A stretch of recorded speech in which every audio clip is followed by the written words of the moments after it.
Hello, I'm Jacqueline, Knowledge Anywhere's marketing lead, and today we're going to go over how to view and assign prerequisites for any course within a learning path. So right now we're in the administrative dashboard in our LMS, and we're going to select content on this left-hand side menu bar. So now that we're in the content, we're going to go under Organize Content and Learning Paths. From here, search a learning path name that you're interested in. For this example, we'll choose customer service. Once we're on the learning path page, go to courses. From here, you can see any courses that are currently in this learning path.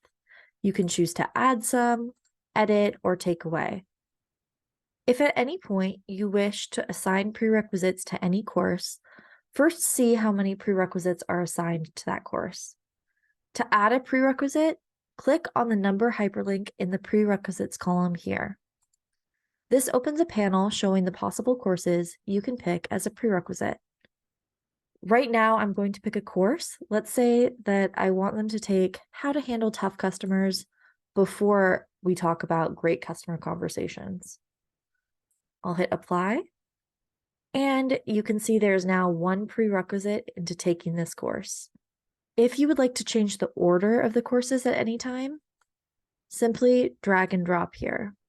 Be sure to use the Save button at the bottom to save, where it will show you a green banner for success if you've done it correctly. If we want to see what this looks on the learner side, go up to your top right-hand bar and click Learner View.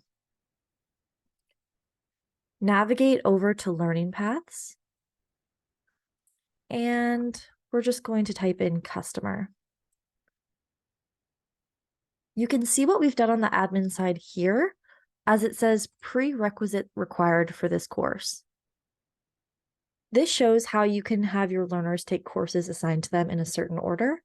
I hope that this video has been instructive for you, but if you have any further questions, please don't hesitate to reach out to us at support@knowledgeanywhere.com.